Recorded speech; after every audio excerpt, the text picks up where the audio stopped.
നിലമ്പൂർ ഉപതെരഞ്ഞെടുപ്പിൽ നാളെ കൊട്ടിക്കലാശം. പരസ്യപ്രചാരണം അവസാനിക്കാൻ മണിക്കൂറുകൾ മാത്രം ശേഷിക്കെ PV അൻവറിന്റെ റോഡ് ഷോയിലെ ആൾബലത്തെ ചൊല്ലി ഇരുമുന്നണികളിലും ചർച്ചകൾ സജീവം.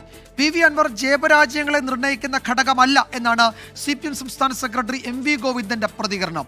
അൻവറിന്റെ റോഡ് ഷോയിൽ വന്നവർ എവിടെ നിന്നുള്ളവരാണ് എന്നറിയില്ലല്ലോ എന്ന് രമേശ് ചെന്നിത്തല 24നോട് പറഞ്ഞു.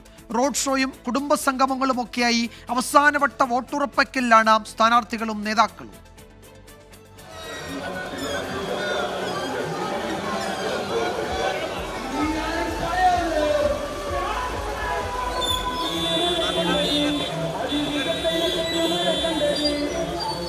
ഇന്നലെ യൂസഫ് പത്താനെ പങ്കെടുപ്പിച്ച് PV അൻവർ നടത്തിയ റോഡ് ഷോയിലെ ജനപങ്കാളിത്തം LDFിലും UDFിലും ചർച്ചയാണ്. അൻവർ പിടിക്കുന്ന വോട്ടുകൾ ആരെ ബാധിക്കുമെന്നത് നേതാക്കളുടെയും സ്ഥാനാർത്ഥികളുടെയും തല പുകയ്ക്കുന്നുമുണ്ട്. വോട്ടിംഗിൽ അടിയൊഴുക്ക് മാത്രമല്ല, മുകളിൽ നിന്നും ഒഴുക്കുണ്ടാകുമെന്ന് PV അൻവർ.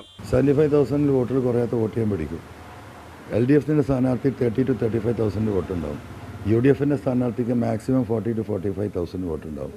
BJPക്കാർ അറൗണ്ട് 5,000 വോട്ടുണ്ടാവും. 5,000 വോട്ടുണ്ടാവും. ഇതാണ് ഇതിൻ്റെ വസ്തുത. I will get around 75,000 vote. അൻവറിന്റെ പ്രചാരണം പരാമർശിക്കപ്പെടേണ്ട വിഷയമേ അല്ലെന്ന് M സ്വരാജ്. ബാധിക്കില്ലെന്ന് CPIM സംസ്ഥാന സെക്രട്ടറി MV ഗോവിന്ദൻ. നിലമ്പൂരിൽ LDF UDF പോരാട്ടമെന്ന് ആര്യാടൻ ഷൗക്കത്ത്.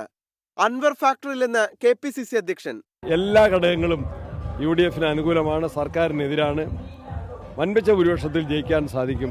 ചേലക്കര മത്സരിച്ചുള്ള അൻവറിന്റെ സ്ഥാനാർത്ഥി, what was the impact? That will be repeated here also. ഒരിക്കലും ഒരു ഫാക്ടർ അല്ലല്ലോ.